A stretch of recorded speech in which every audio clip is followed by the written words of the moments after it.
We are being watched. This podcast has a father and daughter, a team, that analyzes every episode of every season of Person of Interest. We started the show because we needed something to watch, but it became so much more, deeper meanings lying beneath the show's surface. Other people consider this show irrelevant. We don't. Bonding over hyperfixations, we research separately. You'll never find us, but debate topic or Easter egg, if your number's up, we'll find you. You are being watched. What's going on, everybody? Welcome back to Podcast of Interest. I'm David Scott. I am your lesser co-host, but with me as always, she told me if I'd like a raise, all I have to do is ask. It's Emma Scott. Hey! Hey, Emma, how are you? I'm good, how are you? I'm good. I think we've taken, by my count, about a 6-week hiatus. It's been a long time. Too long. We've been too busy. Why don't you tell everybody about some of the things you've been doing? I've been working, I've been doing advertisement, I've been doing a lot of school. I've been on vacation. I've been rewatching Lost with a friend. You're getting ready to retake, or not retake, but take your SATs. You're applying maybe. For colleges. Maybe. Yeah, I am applying for colleges. You say you've been advertising. Tell them about some of the advertising you've been doing. Yeah, I've been advertising for the Getting Lost documentary that's coming out next September. They're doing a documentary for the 20th anniversary of Lost, which is a TV show that came out in almost 20 years ago now. And why it's the 20th anniversary? Yeah, that's exactly why it's the 20th anniversary. Not just a clever name. And you can go check them out on all their social medias at Getting Lost Doc. And you can there's still DVDs and Blu-rays available to purchase if you would like one to pre-order, along with some shirts and a couple other things as well. Yeah, I want you guys to know Emma is making quite a name for herself. I am. In the Getting Lost documentary. I have so many friends. So that's been really fun for her. If you guys haven't checked that out, it's a cool community of people. We'd encourage you to do that. I've also been busy. I don't want to put it all on you. I'm back in school. I'm drilling with the Army National Guard in our area. Obviously, I'm working. Yep. We're ramping up towards the end of the year, which is a big time in my line of work. And we've just been busy. We've just been super busy. We're sorry. We've been out on our Person of Interest watching as of late. I still haven't finished the show, so we're trying to catch up with that on our own. And we're trying to get ready for the podcast. But I'm glad we're back. I'm super excited we're back. I think it's a good episode to be back, and hopefully we can get back in a good rhythm, right? Yeah. Okay, cool. Should we explain why we're dressed? Yeah. So I think this episode's probably going to go up on Halloween, right? Yep. We're recording Tuesday. Early. We always release Tuesday, and Tuesday happens to be Halloween. And so Emma had the idea of, since Halloween is scary, she decided she wanted to wear what I find to be her scariest outfit. I think this is the scariest I look. She surprised me coming home one time. I was wearing my suit for a work event, and I came home and she was dressed like this. I have it on video too. I'll put it in it's frightening. The sideburns, everything else I'm fine with, but the sideburns are really, that's the thing that freaks you out. Not the glasses, not the suit. I can handle. It's when you put those sideburns on. They're terrible. But your mom did say I looked hot in this, which is not just a thing. I'm not making fun of Emma's mom. Emma's mom is my wife, if you guys haven't put that together yet. So maybe I wear this more often. Maybe. So that'll creep you out. Maybe you wear this more often. But maybe I scared you. Maybe I show up to church with this. Oh, gosh. I don't think I care what anybody says about me if you're wearing that. It's too much. I'm comfortable. No, I'm excited. I'm excited that this episode is what we're coming back on. It's a really interesting episode. I'll talk a little bit more about why I think that this is an important episode as we get into it. But I do want to say something coming in. Just a little bit of a disclaimer for people who either might watch this episode or might listen to us talk about it. This episode deals pretty heavily in themes that involve assault, in themes that involve hurting yourself. I think I'm allowed to say that. I don't think that'll get me kicked off. Those are two pretty serious issues. We're going to talk about some things. We're obviously going to talk about some parts of this episode in more lighthearted ways, but those are very serious issues, and I actually think this episode does a pretty good job in dealing with those as serious issues. But we want to say first, we're not talking about those things from the perspective of somebody who could counsel you on those things. We're talking about those things in light of a television show. So we just wanted to make sure that if any of those are things you've dealt with, if you've dealt with issues of assault, if you've dealt with issues of harming yourself or thoughts about harming yourself or depression related to the loss of someone, any of those things, we want to make sure that you get the help you need. So Emma is going to put some links maybe to a couple of websites for specifically for those issues. And we would just say, don't even listen to the rest of this episode. Just go if that's something you're struggling with and get some help. You're important. You're important to people. I know in my life I've lost people to various things, and it has been the worst stuff that I've ever gone through. And so please know that there are people that care about you. There's always people who care about you and care about yourself and get some help. Yep. So is that good for that? Do you have anything to add to that? Anything to say? Well, on a much less heavy, lighter note, I am a little sick. I have a little bit of a cold. So if I start coughing or I sound like I'm talking a lot deeper than I normally talk, it's because I'm a little sick. Just a cold. But much lighter. It's not because you're doing your Harold voice, because his voice I think is actually maybe a little bit Mr. higher Reese? than yours. Mr. Reese. Mr. Reese. It's a little bit higher. It's weird because it's like gravelly, but it's also high at the same time. Yeah. Mr. All right, Reese. so let's jump into this episode. I'm going to give you guys a synopsis. Usually what I do is I divide the episode up into sort of like its categories. You know, so if you want to think about this episode in terms of 3 storylines. Well, first off, Emma, what's the name of this episode? I can't say it. It is Cura T. Ipsum. Yeah, which is Latin, and the sort of kind of generic interpretation of it, the generic translation is physician, heal thyself, which is from the Bible. Luke 4:23 is where that said. And you said there's anher translation. But Well, you're not there's talk a about direct that now. You're translation. Talk about that later. I can talk about it during Facts of Interest. Okay, cool. All right, so you'll do that then. But Cura. T. Ipsum. There you go. Physician, heal thyself. So this episode begins in a hospital with a voiceover, right? Like, so you're coming up on this hospital, but before you come up on this hospital, there's this voiceover. It's a woman's voice. We don't know who it is, but the voice says this: every time I close my eyes, I see him. It won't stop. Maybe I'm already dead. So you can already tell this is going to be a weird episode, that there's going to be some weight related to this episode. So then we come up on this hospital and we see a doctor, and we find out that doctor's name is Megan Tillman. That's who we're going to find out. We're looking at Dr. Megan Tillman, who is in an emergency room, a very busy emergency room. Lots of people coming and going. She's in charge. She's directing the way. And we find that one of her patients that's been waiting for some time, she opens up the curtain, and who is it but our favorite Harold Finch, right? So Harold Finch is sitting in there. He's sitting in there under some alias. I don't remember what his alias is at this point, but he's sitting as though he's in some pain related to his back. And so basically we actually learn a little bit about Finch in this moment. This episode has no flashbacks, by the way. There are no flashbacks, which is pretty unique. So it's somewhat, I think, related to the tone of this episode, but again, we'll get into that. But so we do get some information. We do get some background information. So for Finch here, we find out that she's looking at some x-rays of his, and clearly he has had fusion. He has had his spine fused at some point. And she says within the last year or two, and he agrees that that is correct. And so those don't seem to be doctored x-rays. That seems to be true. And so that's something we learned about Finch, that something has happened to his back. He doesn't want to talk about it. But it's happened in the last couple of years, right? And so Finch is in there, though, not really because of his back or because of back pain. We find out that this is ultimately that Dr. Tillman is the new number. And so we sort of see this as she agrees to give Finch a prescription for his back. And when she turns around, he grabs her beeper, replaces it with another beeper.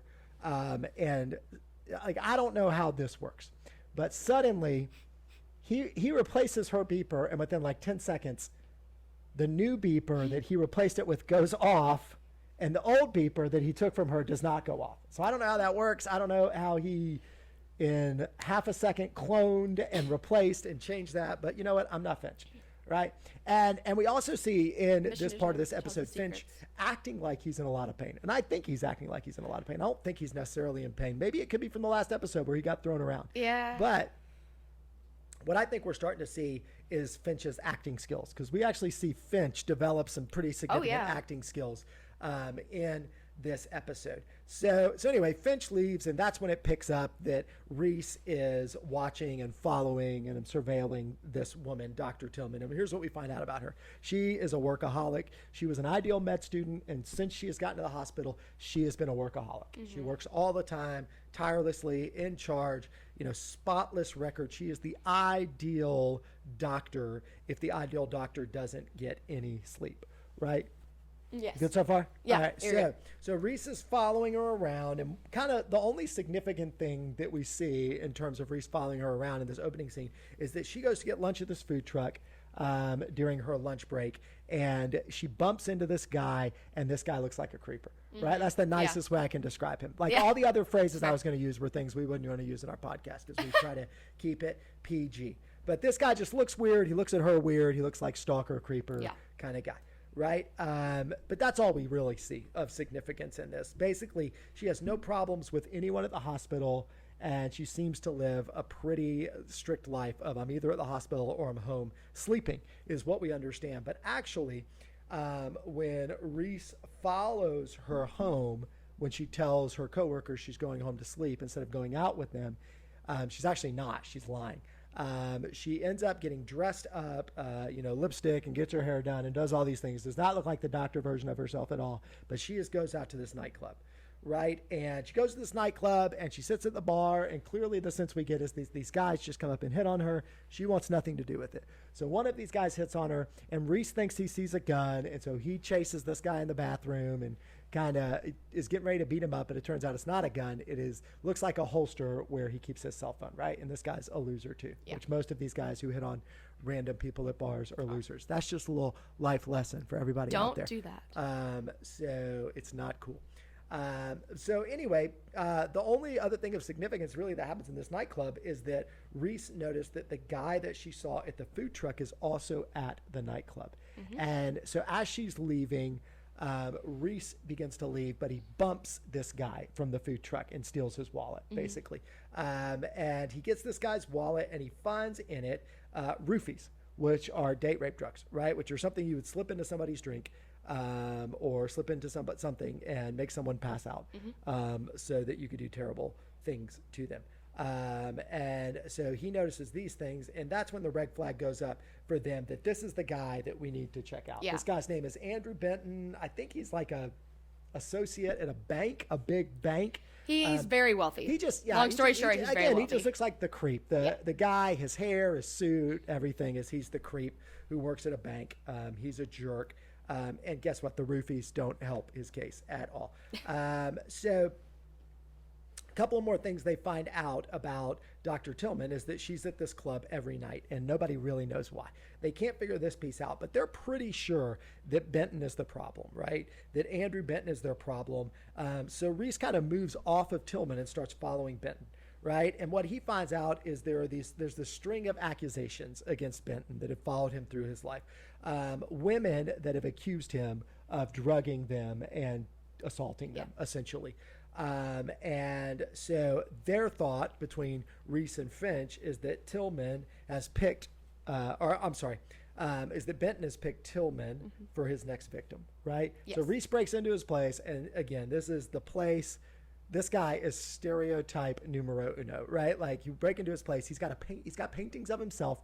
His pillows are embroidered with his monogram, which I've never seen a man use his monogram. I haven't either. And of course, lots of drugs. He loves the cocaine, right? This guy, the what? The cocaine, the Why? cocaine. I've never heard of that.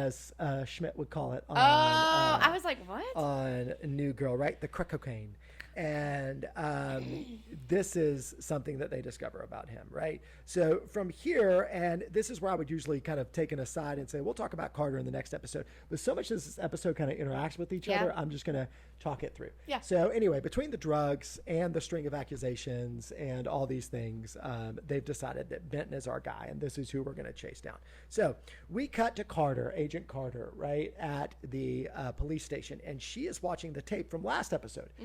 If you remember, where Reese was part of the gang that went to the lockup and stole something, stole this knife, I think we find out is what it is, for someone related to Elias. That's all we know about this.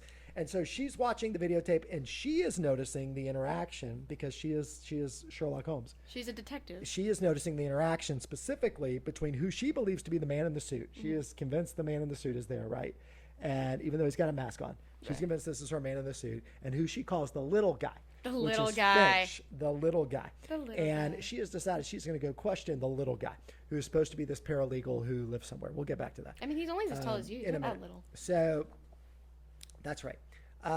So break back to Finch and Reese, and they're digging into Benton, and they can find no connections really between Benton and Tillman, right? But what they do see about Benton is, again, this continued thing of women accusing him of assault and him getting away scot-free, right? They've looked on his computers and they see these pictures of him with all these women, right? But no connection to Tillman. But the one thing that Finch has dug up that they find interesting is that Benton has a college police record for something. Yeah.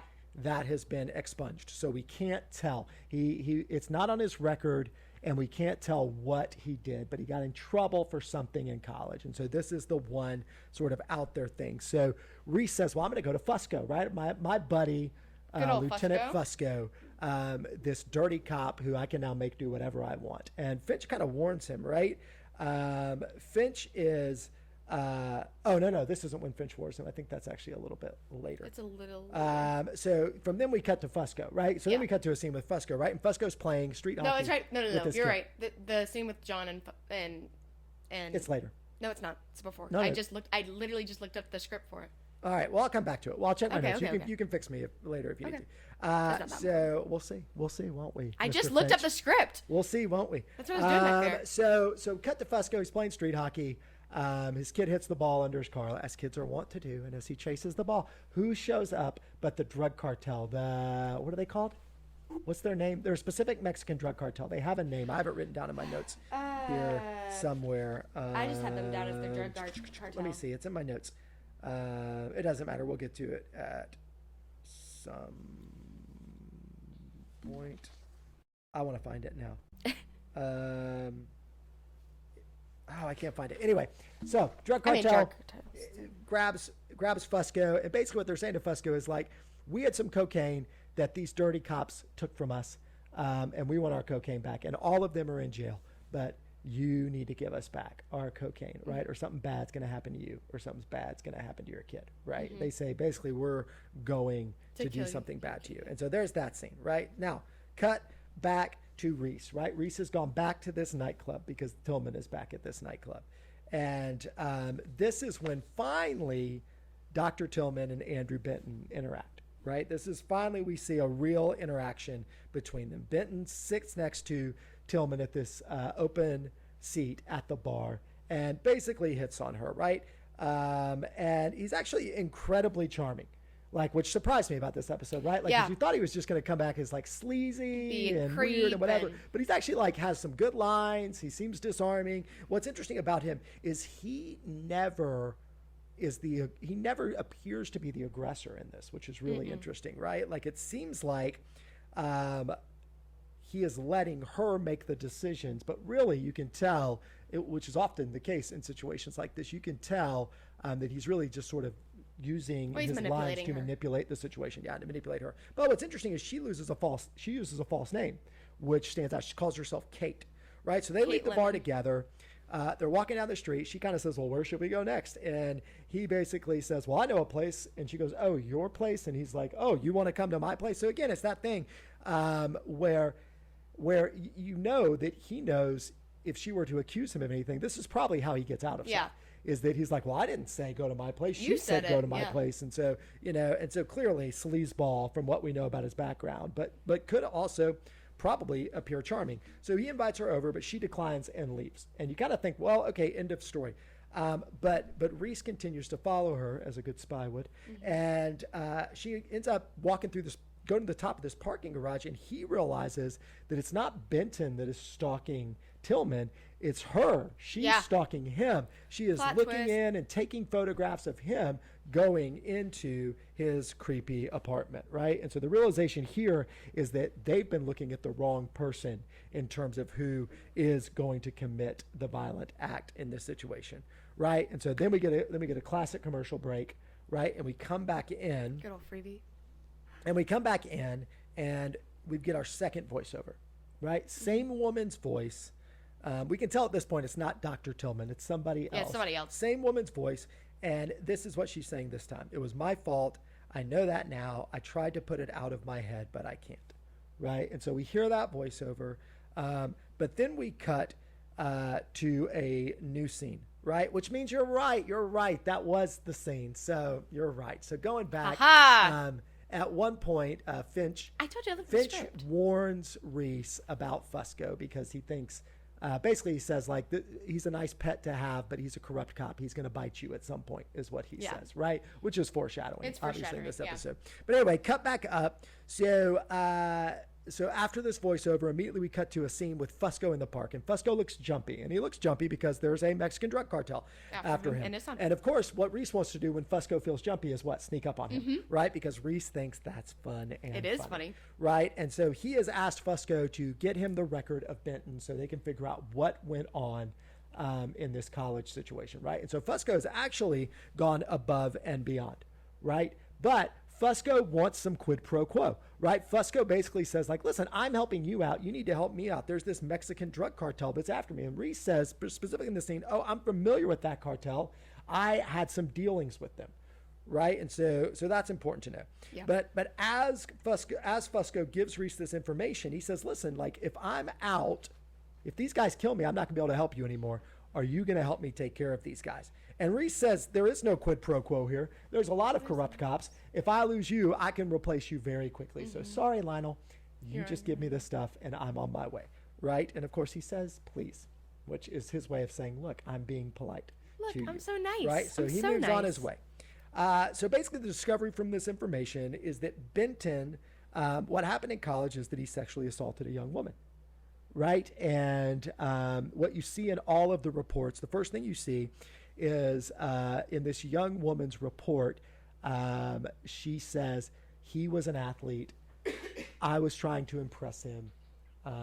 Basically, like he mixed alcohol or drugs. I don't know which one. I can't remember which one it was with these roofies. And I woke up the next day.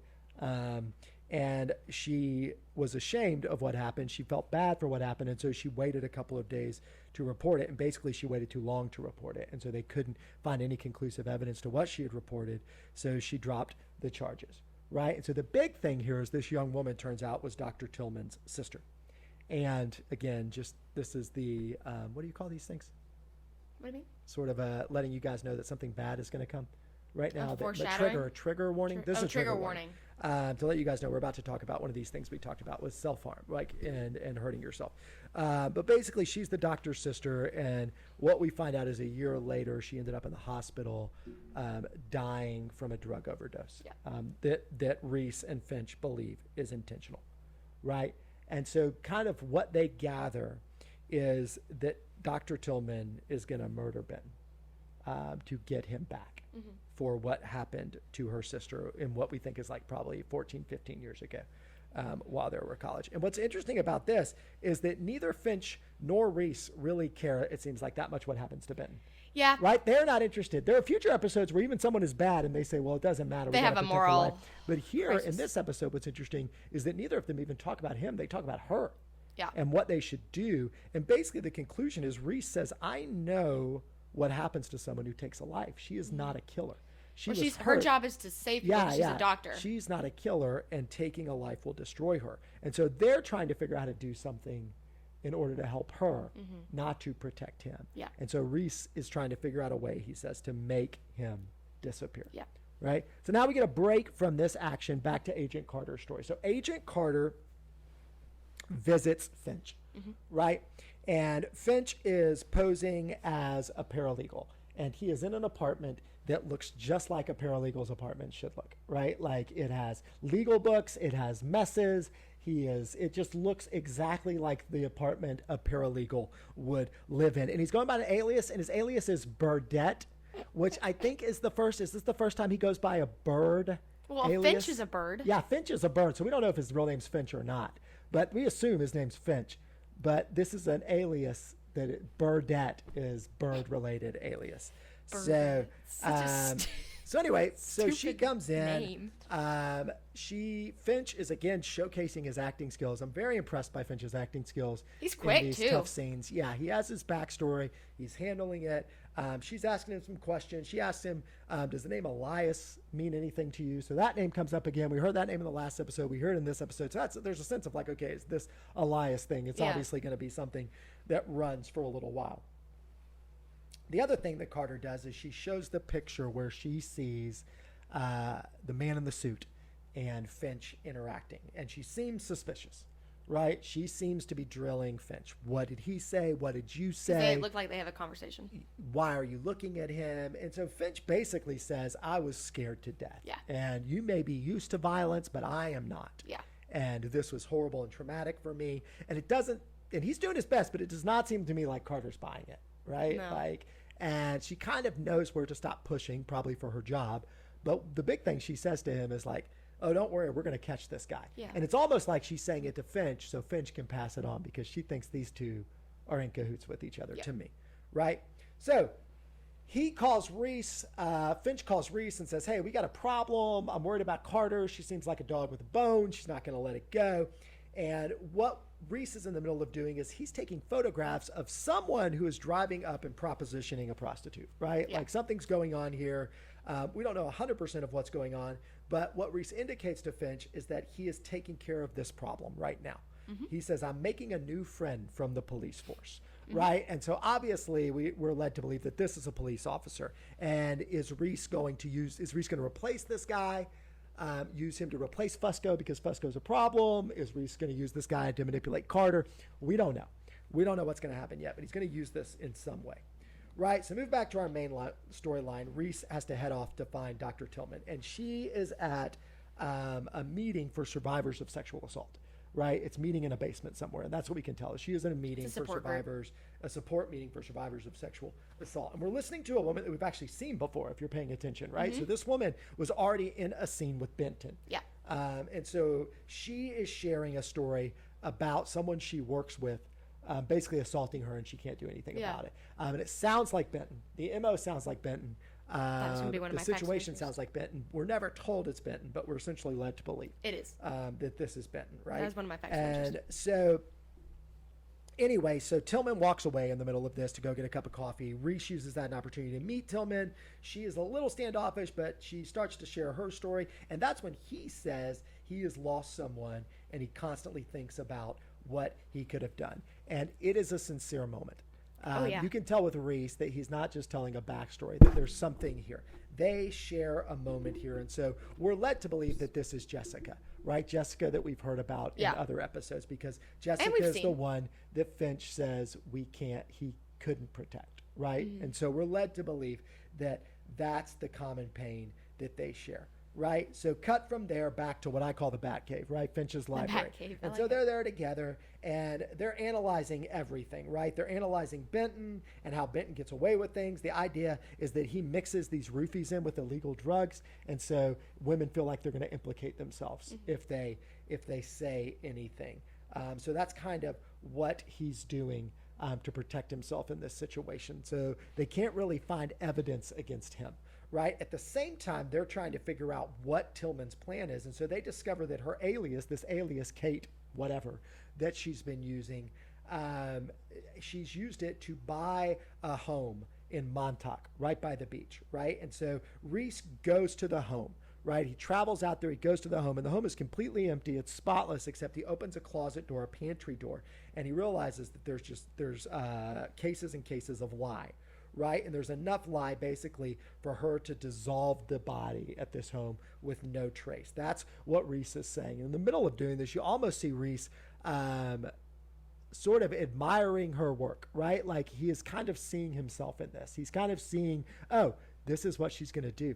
This is how she'll get away with it. And I think he says to Finch, because that's what I'd do. Yeah. Right? And so Reese really is seeing parts of himself in these two scenes, I think, in Tillman.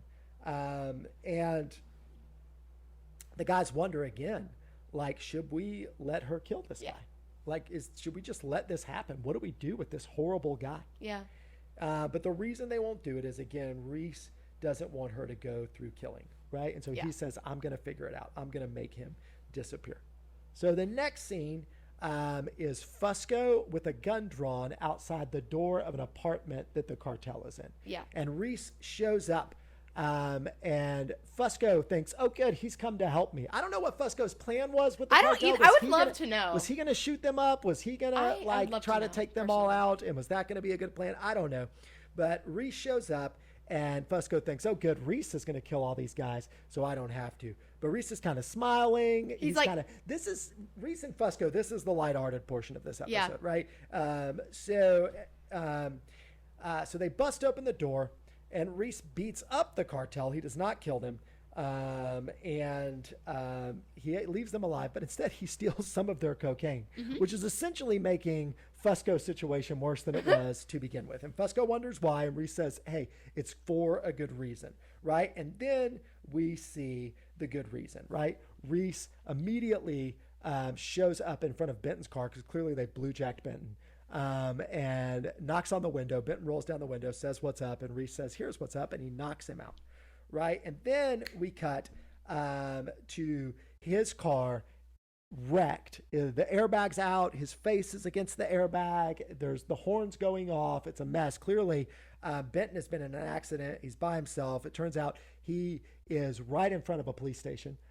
Where he's wrecked his car, and there are the drugs that Reese has stolen are in the seat next to him. So he gets arrested. Cocaine. Right. And so Reese is thinking, I took care of him. Right. But then we cut to the next morning, and Reese and Fusco watch as Benton is released. And Reese says, how is he already getting out? And Fusco says he has 4 high-paid lawyers. How would you think he would not get out? No one's keeping this guy in jail. He knows every way out. And so Reese kind of realizes, I'm not going to be able to do this in a legal way, right? If I'm going to take care of this guy, it's not going to be in a legal way, right? Then we get to our third voiceover, and this is finally when we figure out where the voiceover is coming from, if you haven't figured it out yet. And the voiceover is shown to be an answering machine message from Dr. Tillman's sister. And it's obviously the last message that she got, and Dr. Tillman has kept this for what is probably, again, 15 years, right? And so the last message is this. She says, it's me. I know it's late. It was my fault. I know that. I tried to put it out of my head, but I can't. I'm sorry. I should have been a better sister. Forget I called. Forget all of this. It's really heartbreaking, it's right? Really it's sad. really, really sad if you've ever seen anybody go through anything related to depression or just guilt or shame and those things. They really do a good job of this. And then we find out that Tillman is on the move. She is leaving the hospital when she's supposed to be there, and she is headed towards Benton's apartment, right? And so Finch calls Reese and says, you got to get over there. But as Reese starts to head there, the Mexican drug cartel shows up and they knock him out, right? Yeah. So cut to Benton getting to his place, and he's getting ready to put in his little alarm code, but he realized the alarm has been disabled. So he walks into his house, and he does not look around his house very much for someone whose alarm was just disabled. Yeah. Obviously a cocky guy, right? And Tillman is hiding in there, and she sneaks up behind him and tases him, right? So she tases him. He falls over. She gives him some sort of nose spray that I guess knocks him out. She puts him in a wheelchair, straps him to the wheelchair, and then puts some sort of mask over his face, which I guess is going to continue to keep him knocked out. And the thing that I noticed about her in this scene is that she is very meticulous, right? She's very detailed. She's very prepared, but she seems incredibly uncomfortable in her face. Do you have anything on that? Anything you want to say? About that scene? Anything I'm leaving out? Anything you noticed? Well, it's fact of interest. Okay, save it. All right, well, save your stuff. We'll just get through the rest of this, right? So cut to Reese. He's with the cartel, and Fusco is there. The cartel reveals, he's strapped to a chair. The cartel reveals that Fusco has turned him in as payment for all of the lost drugs. I don't know why Reese is payment for the lost drugs. I guess because he stole the drugs and I now guess, they and get then their they think revenge. they're or working whatever. together, they're friends. And it turns out that Finch is right. Fusco is the dog, the pet that has now bitten Reese back. But Reese does not seem super worried about any of this. So cut back to Tillman. She is wheeling Benton into a van that she has, and she's clearly on her way driving towards the house in Montauk as it rains, as it generally does in moments like this.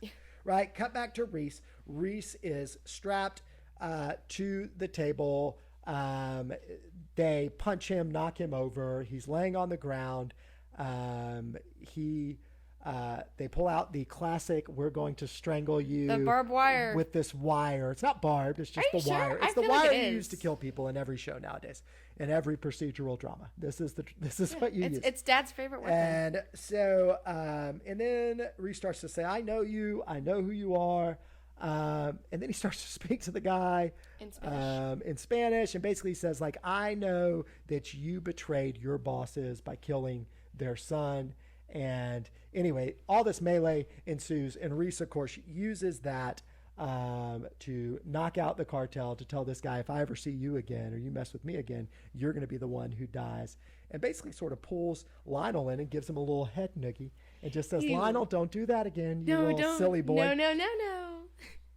Again. Don't worry, I'm going to take care of you. I've got another job for you. Again, treating Lionel like his pet. Yeah. So that's what Lionel is in this episode to Reese. Yeah. Right? So now back to our main storyline. Reese ends up tracking Tillman down at a diner on her way to the house in Montauk. And I just want to say this, just brief aside. I know this is probably for things later, but I wish we had more diners. I wish we had more diners. They always show up in these shows. So true. That's really true. They always show up in movies. We don't have a diner. I mean, the Marietta within driving distance of us. Not a real But it's not real, diner. yeah. Not like a late night, let's go to the diner and get a piece of pie. We have Waffle House. I want to know where they find them in New York. Not a diner. I don't know. Do they have them there? When I went, I did not see a diner. We don't have diners. I wish there were more diners. I would agray. So anyway,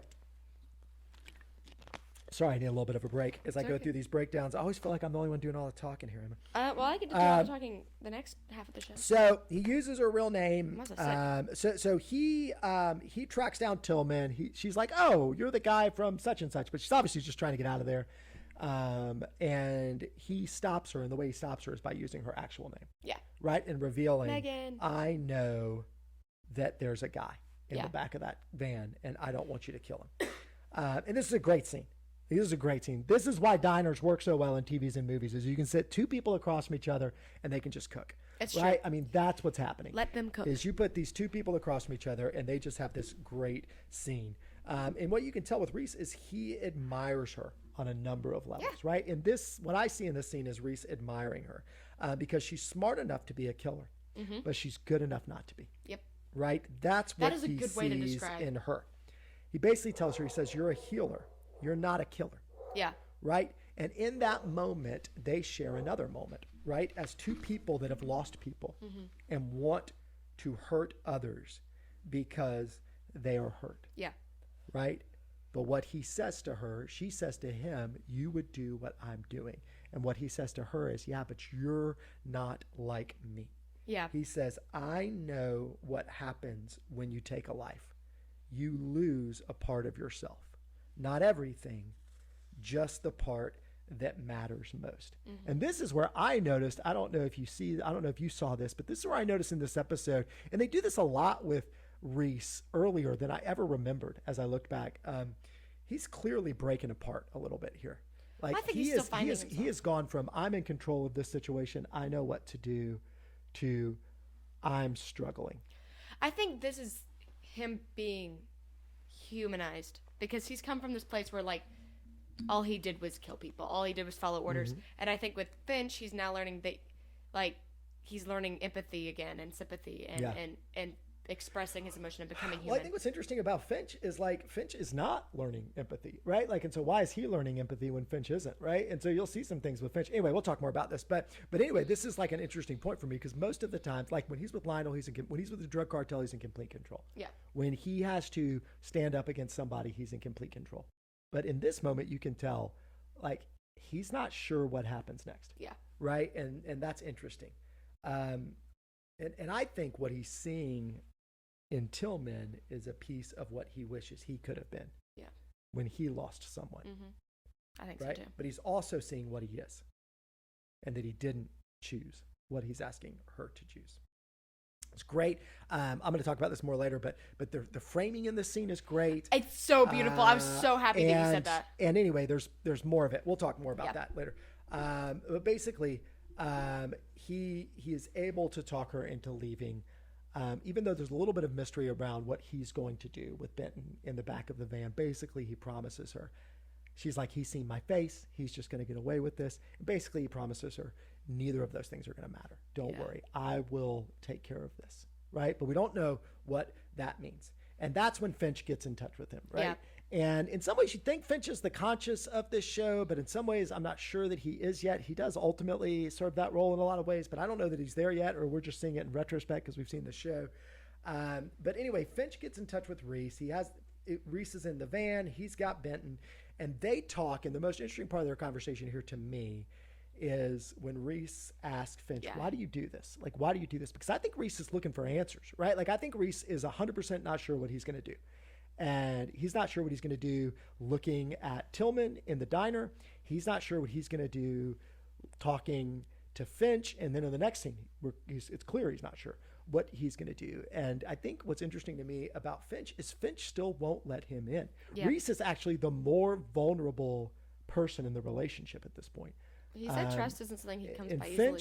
Finch, you can tell like Finch pauses like he's getting ready to tell him why he does it. Well, I was going to say, I was going to ask you a question about that. Yeah, go ahead. So when he does pause, it doesn't look like a pause. He like kind of grunts and looks like he's in pain. And I was going to bring that up because at the beginning he was like pretending like he was in pain. Do you think he's in pain? Do you think he's in real pain? I think it's the pain of maybe why he won't share. Yeah, I think it's that. I saw it more as that. It could be related. I don't know. Because he kind of winces. But anyway, Finch moves on and asks him, well, what are you going to do about Carter? And what are you going to do about this? And so he says, I took care of it. And then we kind of have a little bit of an interlude here where we're back in the police station. We find out Fusco has gotten assigned to homicide and also to be Carter's partner. Right. And the reason he gets assigned is because the guy that we saw driving up to the prostitute is somehow their boss in some way who is able to assign him there. And he basically says, you need to tell your friend to back off and get rid of those pictures of me now that I did what he wanted. Right. And so Carter and Fusco meet. And that's kind of a fun scene. Yeah. Not much really of just the start of a possible relationship. Yeah. Not much of importance happens there, but they meet. Right. So then we cut to our final scene. And this is Reese and Benton at the table in the house in Montauk. Right. And this parallels, if you look at it, the framing parallels the scene in the diner. Yeah, it does. But there's some key differences. Right. We'll talk about that in a minute. When we talk about, by the way, spoiler, this is my favorite scene. And I'll talk a little bit about those parallels. It was a toss up for me between those two scenes. But we'll talk about some of the parallels because I think those two scenes have to work in concert. That's actually what I have written down. But anyway, spoilers. This is a huge scene. You get there, and this is the first time, I don't know if you noticed this, but Reese looks tired. Yeah. He looks beat up and tired. Yeah. And it's not physical. Like, he just looks tired. You don't ever see him look weak or tired or upset, right? Yeah. And he just does. And basically he tells Benton's like, well, what happened to this woman who abducted me? And he says, I let her go because she's not like us. Right? He, in the same way that he says to Tillman, I'm not like you, he says to Benton, she's not like us. And so he is aligning himself to Benton. He says, she heals people, we break people. Right? And then this leads into this really great conversation, which again, like if you're watching this, just go watch this scene. Like I'm not going to do it justice breaking it down for you, but essentially I'm just going to hit the highlights. Basically he asks Benton, he's like, do you think people ever really change? Right? You're a horrible person. I'm a person who generally kills horrible people. Do you think anybody can change? Right? And of course, Benton, who's pleading for his life, is trying to, sort of win his way out of this, charm his way out of this, like he's charmed other things. And he says, yeah, we can change. And you can tell Reese is really listening and responding, right? He's not doing this as like a game. He says, well, maybe we could change, but the truth is people don't really change. Right. And And Benton says, no, I know you. I know you're not going to kill me. You're a good person. You're not going to kill me. Basically, he's pleading for his life, trying to play on Reese's desire to be a good person. But Reese's response is, I lost the good part of myself a long time ago, right? And he says, I'm not sure it matters anymore. He's like, maybe it's up to me to do what good people can't, right? Maybe that's why I'm not a good person. Maybe it's up to me to do what good people can't. And then he says this, which is, I think, one of the crucial lines of the episode. Or maybe there are no good people, just good decisions, right?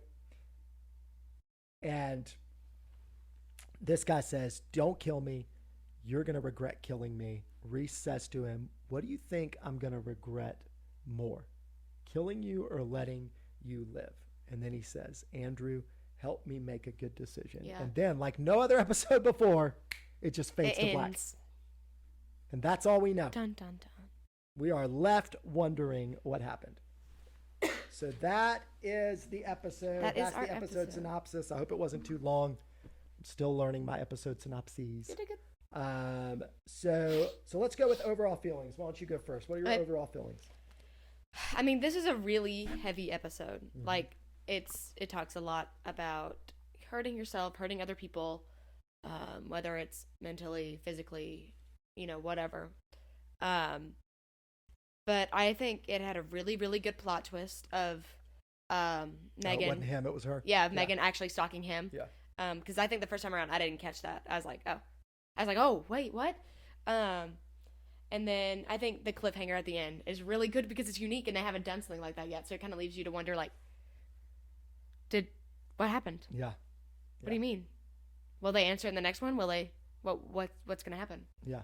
So I liked it. Yeah, to me, I was thinking about this one today, and I was like, this is what makes a J.J. Abrams show different, right? Yeah. This is what makes a J.J. Abrams show different, is because, like, sometimes you're like, this is just a great movie. Like, this is just a great movie shoved into one episode of television, right? Yeah. Like, that's what he would do with Lost. So many times you were like, this is a movie, but it got shoved into 45 minutes and it's got commercials, right? Which is crazy, like, how he's able to do that. This episode reminds me, you haven't seen this movie, but this episode reminds me of the movie Heat, which I think is, like, one of the best movies. It was made in the 90s, and there's so much of this episode that, to me, parallels Heat. I would be interested to see if he pulled anything through that. There's a good diner scene in Heat. But the framing of so many parts of this episode looks like a movie. Well, again, that's what that's what pulled Jim Caviezel into it. We talked about this in the very, very premise, is that he thought it was so cool that they were filming it like a movie. Yeah. The locations in this episode are different. Yep. Right? Like, usually you're stuck in New York City walking and you're around, kind of in these familiar locations. talks. Yeah. Are there any walk and talks in this episode? Yeah. No walk and talk. But he moves around so much. You've got the diner, you've got the drive to Montauk, the place, and all that looks like a movie. When he goes and opens that pantry door, when they're sitting on that final scene, all of that looks like a movie, right? And beyond that, like, the stuff they're dealing with, the way they use dark and light, the way Reese is stuck between Tillman and Benton, that I didn't notice until the third time I watched it, right? Is that Reese really finds himself between Tillman and Benton in this episode. Am I more like Tillman or am I more like Benton? I wish I was more like Tillman, but I feel more like Benton. Yeah. Am I the diner or am I the kitchen table? Yeah. Right? Those are those two scenes, right? And in those scenes, it's interesting. Like, one of the things that I noticed on the third watch on this episode was how, I don't know if you noticed this, when he is with her, there's a window and it's completely dark, right? And it's like her and him fighting that darkness back. But when he is with Benton in the episode, everything is light. It's white. And it's like blue. they're so dark. Yeah. In contrast to the light. They're both wearing dark, clothes. Isn't he? Benton? Yeah. In contrast to the light. Yeah. And just that kind of stuff, right? Like, one of the things I realized is, like, in both those scenes, you can really see it as Reese talking to the different sides of himself, as opposed to talking to two different people. That's right? what I was He's thinking. having conversations with parts of himself. And to me, that's like, my overall feeling of this episode, again, is like, this is like a movie shoved into it. And not every episode of Person of Interest is like that. Some of them to me are just like, throw away, it's fine, it's a good TV show. But, like, this is a movie level episode for me. For sure. So any other feelings on the episode? No, I think we covered it. Yeah, it was good.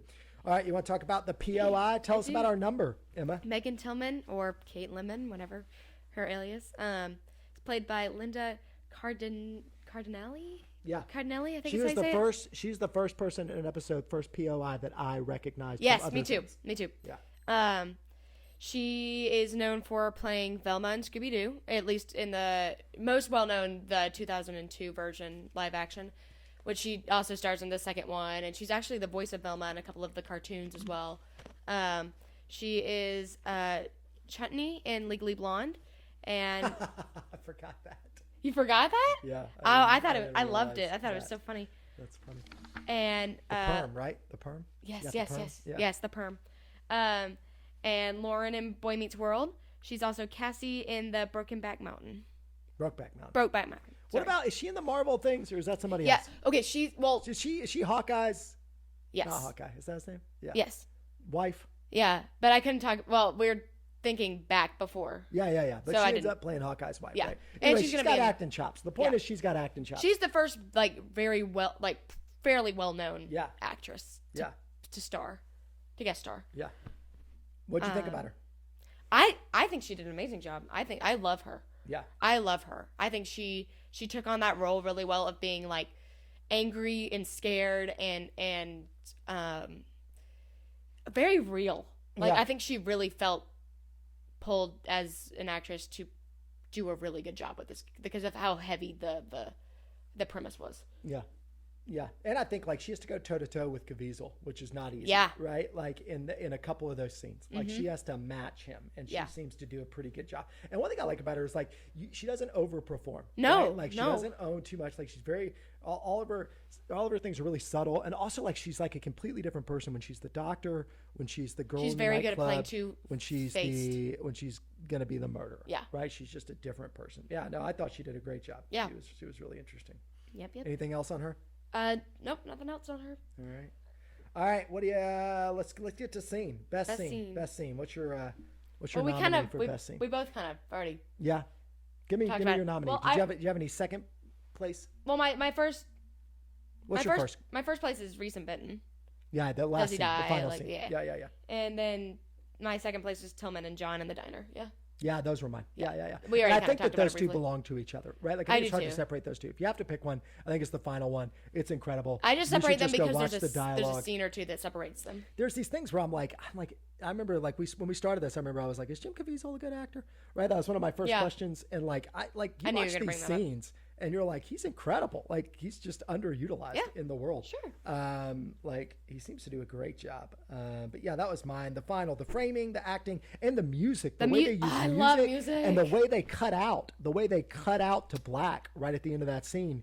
Like, and it's not like any other music that they've used in POI, right? Like, Well, because it's actually composed by a different person this oh, time. interesting. Is that in your facts?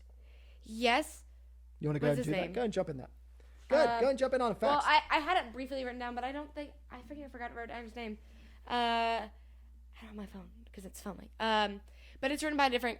One of the songs, and I think it's between these two things is written by, I think Andreas, something. I forget his last name, but it's written by. So that's why it's different. It's because it's written by a different guy. Interesting. fact. Interesting. Why don't you jump in? Let's give some facts of interest. Wait, we while gotta we're save at it. that though. That's like end episode. You don't want to go? Yeah. You want me to go? You want me to jump in. skip? Go jump in with it. We're there. Okay. I've been talking so much. All right. I'm sorry. I know you need a break. Okay. So I'm going to start off with the episode name. Cura te Ipsum. So I was required to take Latin, so I can translate this. But I take a different dialect of Latin. So what people would put into it, like a Google Translate kind of thing, would translate into you cure yourself. But my dialect translates it to, it's similar but different. It translates it to you care or concern your him, her, or itself, depending on the ending. And because it's an it could be a neutral ending or a masculine ending. So it could be himself or itself. No, herself. So that's my fact of interest for translation. Okay. That's good. I like that. Another one is Harold is wearing similar glasses to the one he does in the flashbacks, but it's different though. It's different. That was a big, listen, when I was doing all my research, like that was something people were like, Really? the difference is his what are these called? The rims of the glasses. Mm-hmm. They're a lot thicker, and it's different than the flashbacks. So they're different than he was wearing in the previous episode. Yeah. He typically wears square glasses. I wonder if it's because of his character that he's great. Burdette. Yeah. I was not about to put that cardigan on. I thought about dressing up for the episode like him. I was not going to wear that cardigan. It looks terrible. Jeez. Yeah, no, right now you look... I look wonderful. normal. Look at me. Anyway, I'm got my 3-piece suit on, my sideburns. I look rather dashing today. Okay. The house that Tillman plans to kill Benton in is the same house that is used at the end of the movie Road to Perdition? Oh, okay. Yeah. So I was saying, like, that location feels so movie-like. Yeah, Road to Perdition. Yeah. Okay, I've never seen that movie. And it's interesting because that movie does have a chase kind of between a lawman and a killer. Okay. So interesting. I've never seen that movie, but I figured you might have seen it or heard it. So when Reese and Fusco are confronting the drug dealers in their apartment, the guy that is yelling, "Go!" for like the longest 25 seconds of my entire life is the sports commentator Andreas Carter, who is seen in the NBC's Deportes Telemundo network. There you go. That's who that is. So actually it was just some game that they were watching. It wasn't like an actor that they hired. It was just a real commentator. So when you were asking me about the wheelchair scene so if you pay attention, when Tillman's putting Benton into the wheelchair, you can like clearly see somebody else's hands holding the wheelchair so that when she puts him in, it doesn't roll. Yeah. And I saw it. Could have put the brakes on. I know, that's what I was thinking. I was like, just put the brakes on. But it was kind of funny to me because I'm like, oh, Tillman has four hands and they go this way. No, I didn't see that. So that is the end of my facts of interest. All right, facts of interest. There you go. I'm glad we jumped in. All right, let's jump in. Best scene. Oh, we did best scene. Best line. Agreed. Best line. You want to do best line? I've got a couple, and I honestly, I'm going to decide. It's going to be on the spot decision for me. What do you got? Okay, so this one was hard for me because I always mix up my best line and my life lesson. So when I do best line, I always try to go for the funnier thing. But it was hard to find a funny. There were not a lot of light moments in this episode. Because there wasn't. No flashbacks, very few light moments, no light interactions really between Finch and Reese, which you usually get. Yeah. So I went with one that we kind of briefly tapped on already when Finch says, "Your detective is a nice pet to keep, Mr. Reese, but sooner or later, he'll bite you back." Which it turns, I thought, like, it's kind of like, it's a little bit funny because he kind of snips at the end, like, he'll bite you back. Yeah. But it's also like, I mean, he's right. Like, we watched throughout the scene, and he's kind of like teasing Fusco and being like, who's a good boy? Like, you know, you can go get the drug tell. Yeah. That's not something I thought I was going to say when I woke up this morning. But, you know, it's kind of a foreshadowing of, like, he does kind of see Fusco as a pet. Yeah. And so that's why that was my best line. All right. So I have a couple. They're serious ones, right? They're probably the two that you think about. And again, they're in those two scenes, and I can't figure out which one it is. The first one is I know what happens when you take a life. You lose a part of yourself. Not everything. It's the part that matters the most. Right. Like, I think that's an important line. And then the other one is me. Or maybe there are no good people. Maybe there are only good decisions. And I think that's the line that resonates with me the most. The idea of maybe there are no good people, just good decisions. Yeah. I think that's an interesting line. And I think it's probably true. Yeah, right? sure. Like, I think that's probably true. I don't think there are any good people. I do think that we are the product of our decisions. And that kind of leads into my life lesson from this episode. And my life lesson from this episode is our actions affect our souls. Mm-hmm. We can't divorce our actions from our souls, right? That's what I think Reese is talking about when he's talking about you lose a part of you, the good part. You lose a part of your soul when you do bad actions. And I think it's a really deep thing for a CBS television show to talk about. So what about you? What was your life lesson? Yeah. So I debated between those two lines that you said and the line right before where it said, maybe you could change. And maybe so could I.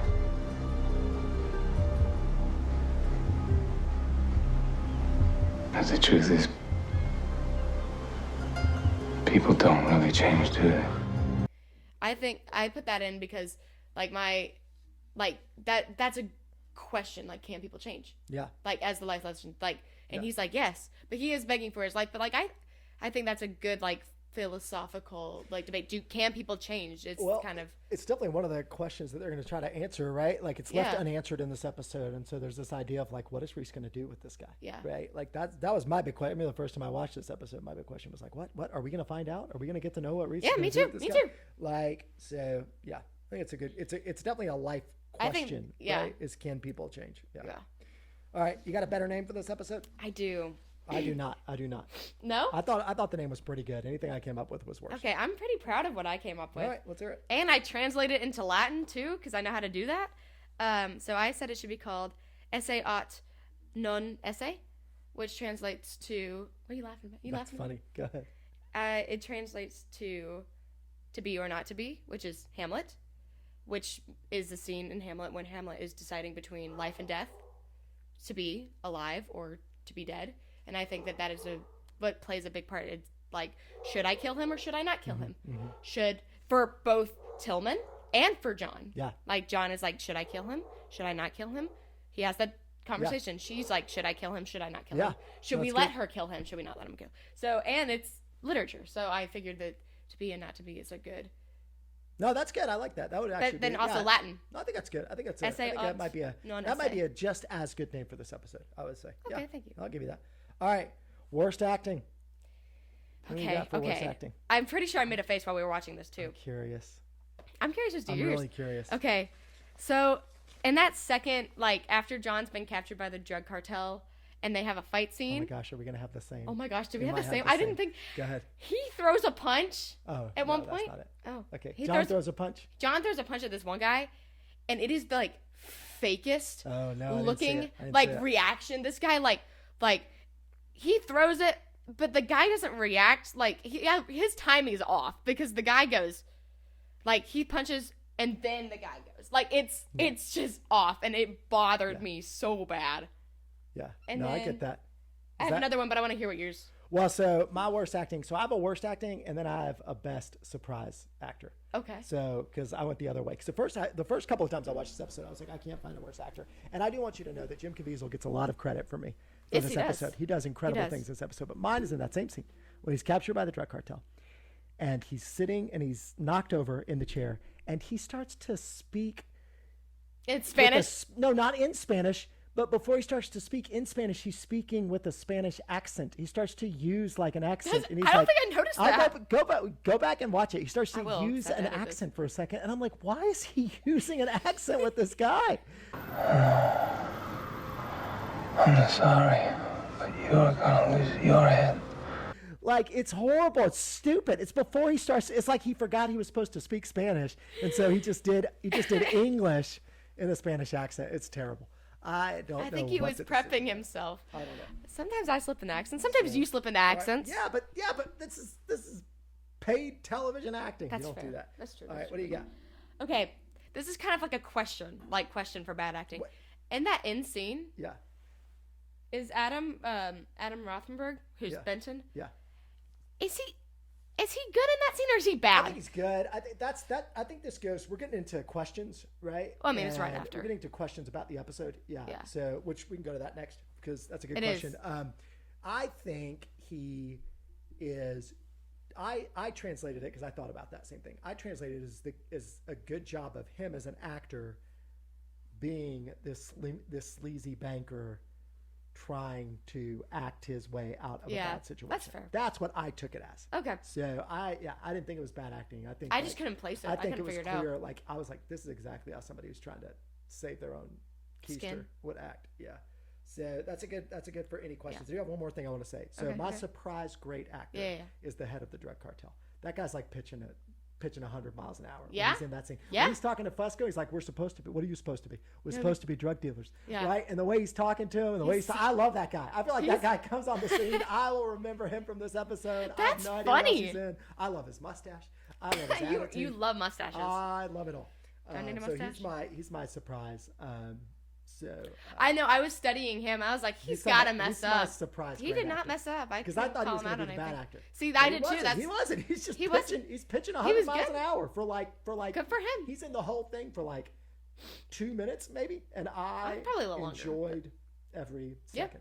That's fair. All right, so let's go. Any questions? So you had that question. Is this good acting or is this bad acting? What other questions did you have? Well, the other question we kind of talked a little bit about was Finch in pain when he was saying it? Because he winced. Like, he physically goes...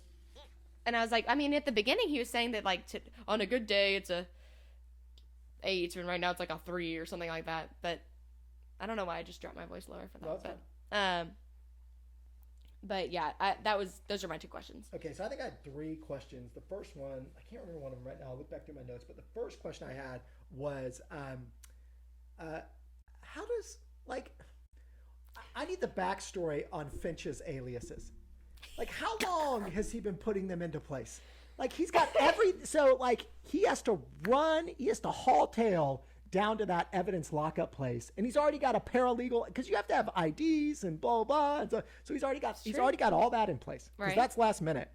And then he's got a whole apartment that is made up. It's probably a safe house or something. I don't know. He's a whole library that nobody goes into and nobody questions. Yeah, and it's like it's got legal books in it, and he's got messes around and wardrobes. How long? He's got a lot of money. How many? Yeah, I understand, but like, does he just have like 20 good aliases set up all around the city? Like, how does he do that? So that's my first question. I guess so. My Probably. Second question is, smart. Gosh, I thought I had one about Fusco. Let me see.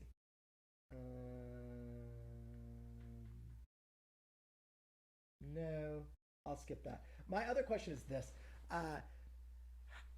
How did John wreck the car in front of the police station and I was thinking the same. I was thinking that too. In time? I don't, and like, when did he do, like, were there no people? Did they not hear a noise when it crashed? Well, yeah, the horn, the noise.